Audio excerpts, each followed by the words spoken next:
जंगल में तेज बारिश हो रही थी। सारे पक्षी अपने अपने घरों में छुप कर बैठे थे। लाड़ो की बेटी पिंकी खिड़की से बारिश का मजा ले रही थी कि तभी लाड़ो खिड़की बंद कर देती है। अब घोंसला भीग जाएगा क्योंकि बारिश का पानी अंदर आने लगा है। माँ, मुझे बारिश देखनी है, प्लीज अब खिड़की खोल दो ना। अरे पिंकी बेटा, आप कब से बारिश देख रही हो? आखिर कब तक बारिश देखोगी? अब तो बारिश का पानी अंदर आने लगा है। माँ, मैं घोंसला उठाकर दूसरी तरफ रख देती हूँ। जब अब घर में नहीं होती तो मैं बोर हो जाती हूँ, फिर मैं खिड़की से बाहर देखकर अपना वक्त गुजारती हूँ। अच्छा, ठीक है पिंकी बेटा, अब मैं घर से बाहर जा रही हूँ, लेकिन आप घर से बाहर नहीं जाना, पता है माँ। ऐसा बोलकर पिंकी हंसने लगती है। लाड़ो टोकरी और छाता उठाकर घर से बाहर आ जाती है। एक बड़े से पेड़ की डाल पर बैठा रंगू लाड़ो का इंतजार कर रहा था। अरे लाड़ो, आ गई तुम? मैं यहाँ कब से बैठा हूँ, तुमने आने में बहुत देर कर दी। अरे रंगू भैया, मुझे घर का सारा काम निपटा कर फिर ही आना होता है। अब चलो जल्दी से। अरे लाड़ो, लेकिन जाना कहाँ है? मैदान में तो सारा पानी भरा हुआ है। रंगू भैया, इन दिनों किसान ने मकई की फसल काटी है। चलो, हमें उसके खेत से मकई के गिरे हुए दाने जरूर मिल जाएंगे। वो दोनों वहाँ से उड़ जाते हैं। थोड़ी ही देर में वो किसान के खेत पहुँच जाते हैं। किसान ने सारी फसल काट ली थी। तेज बारिश के कारण खेत में पानी भर गया था। थोड़ी देर खोज करने के बाद उन दोनों को एक सूखी जगह पर कुछ मकई के दाने गिरे हुए दिख जाते हैं। वो दोनों जल्दी से उन दानों के पास आ जाते हैं और उठा कर मकई के दाने अपनी टोकरी में रखने लगते हैं। अरे लाड़ो, अगर ऐसे मौसम में कोई मीठा मीठा फल मिल जाए तो रीमा खुश हो जाएगी। ठीक है रंगू भैया, चलो, हमें दाना तो मिल गया। अब हम घने जंगल में जाते हैं, वहाँ से हमें जरूर कोई ना कोई मीठा फल मिल ही जाएगा। वो दोनों वहाँ से उड़ जाते हैं और घने जंगल की तरफ निकल पड़ते हैं। थोड़ी देर उड़ने के बाद उन्हें रास्ते में मिट्ठू तोता मिल जाता है। अरे साथियों, मैं तो सुबह से मारा फिर रहा हूँ, लेकिन मुझे अभी तक खाने को कुछ नहीं मिला। मिट्ठू भैया, किसान के खेत में ढेर सारे मकई के दाने पड़े हैं, हम भी वहीं से लेकर आ रहे हैं। आप जल्दी से वहाँ चले जाओ। मिट्ठू तोते, खेत में बड़े पेड़ के पास सूखी जगह है, वहीं से दाना मिलेगा। ये सुनकर तोता बहुत खुश हो जाता है और जल्दी से किसान के खेत की तरफ निकल पड़ता है। इधर लाड़ो और रंगू घने जंगल में पहुंच जाते हैं। लाड़ो आम के पेड़ से कुछ पत्ते हटाकर देखती है तो नीचे 2 पके हुए आम लगे हुए थे। रंगू भैया, अरे ओ रंगू भैया, इधर आइए, ये देखें, मुझे 2 आम मिले हैं। अरे वाह लाड़ो, तुमने तो इतनी जल्दी ढूंढ लिए मीठे फल। चलो, हम दोनों एक एक बांट लेते हैं। वो दोनों एक एक आम बांट लेते हैं।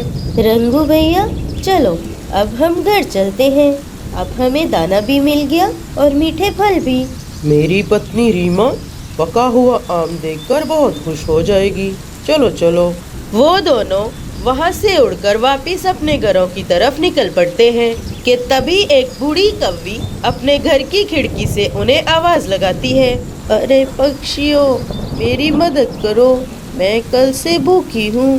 अरे माँ जी, ऐसे मौसम में तुम्हारी कौन मदद करेगा? हम तो ये भोजन अपने परिवार के लिए लेकर जा रहे हैं। बेटा, अगर आप दूसरों की मदद करोगे तो ऊपर वाला तुम्हारी मदद करेगा। मुझे कुछ खाने को दे दो। अरे माँ जी, लीजिए, ये आम आप रख लीजिए और खा ले। मैं अपने बच्चों के लिए दाना ले जाऊंगी। अरे लाड़ो, ये तुम क्या कर रही हो? हमने ये आम बड़ी मुश्किल से ढूंढा था। अगर तुम्हें देना ही है तो मुझे दे दो, मेरा जग्गू खा लेगा। अरे रंगू भैया, हम तो जवान हैं, दाना लेने फिर भी जा सकते हैं, लेकिन ये बूढ़ी माँ जी इतनी बारिश में कहाँ जाएंगी? लाड़ो वो फल बूढ़ी कौवी को दे देती है।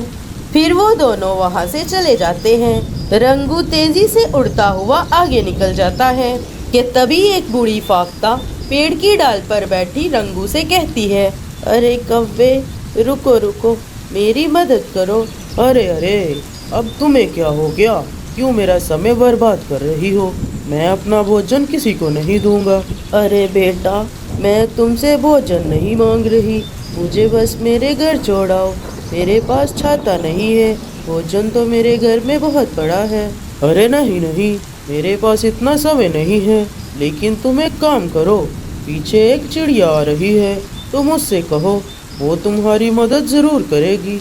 ऐसा कहकर रंगू वहाँ से चला जाता है कि तभी लाड़ो वहाँ पर आ जाती है। बूढ़ी फाख्ता लाड़ो से भी वही बात कहती है, बेटी मुझे अपने छाते में ले लो और मुझे मेरे घर तक छोड़ाओ। अरे माँ जी, मेरी बेटी बहुत भूखी है, मैं उसे मकई के दाने देकर अभी वापस आती हूँ। ठीक है बेटी, मैं तुम्हारा इंतजार करती हूँ। लाड़ो जल्दी से अपने घर की तरफ निकल पड़ती है। पिंकी खिड़की से अपनी माँ को आता देख लेती है। माँ आ गई, माँ आ गई, मेरी माँ आ गई। पिंकी बेटा, लो आप ये दाना खा लो, लेकिन मुझे बाहर दोबारा एक काम से जाना है।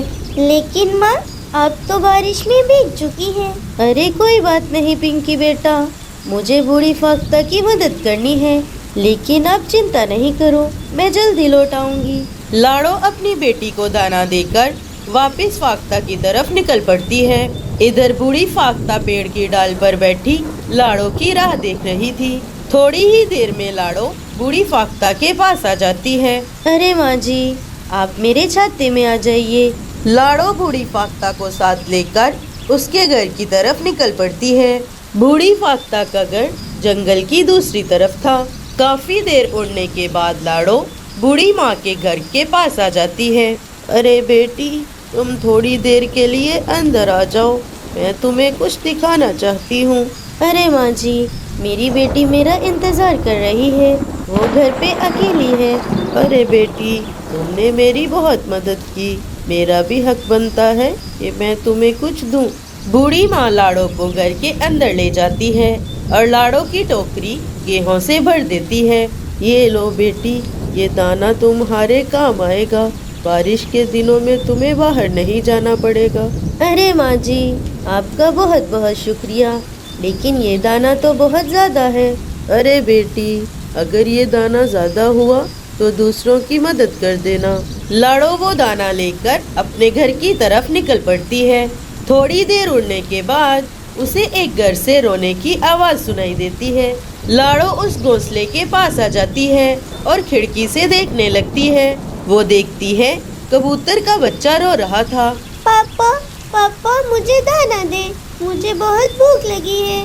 अरे मुनमुन बेटा, मेरे पंख पर चोट लगी है, ऐसी बारिश में मैं कहाँ उड़कर जाऊँ।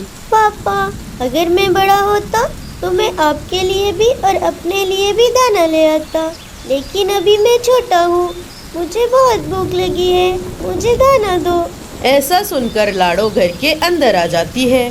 सुंदर भैया, मुझे माफ कर दो, मुझे नहीं पता था कि मेरे मोहल्ले में कोई भूखा भी है। लाड़ो आंटी, मुझे थोड़ा सा दाना दे दे।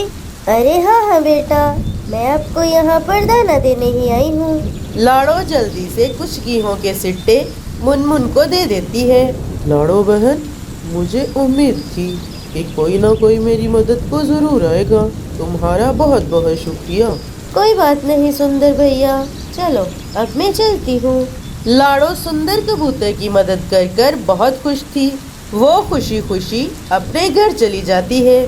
घर जाकर वो सारी बात अपनी बेटी को बताती है कि कैसे उसने बूढ़ी कव्वी और बूढ़ी फाख्ता की मदद की और सुंदर कबूतर को भी दाना दिया। पिंकी बेटा, आप भी हमेशा ऐसे ही दूसरों की मदद करना। फिर वो दोनों माँ बेटी पेट भरकर दाना खाती हैं और बारिश के मौसम का मजा लेती हैं। दोस्तों, आप सब से एक रिक्वेस्ट है, आप सब हमारी कहानी देखते तो हो मगर चैनल को सब्सक्राइब नहीं करते। अगर आपको सफारी बडीज़ की कहानियाँ अच्छी लगती हैं तो प्लीज़ चैनल को सब्सक्राइब कर देना, इससे हमें नई नई कहानियाँ बनाने का मोटिवेशन मिलता है।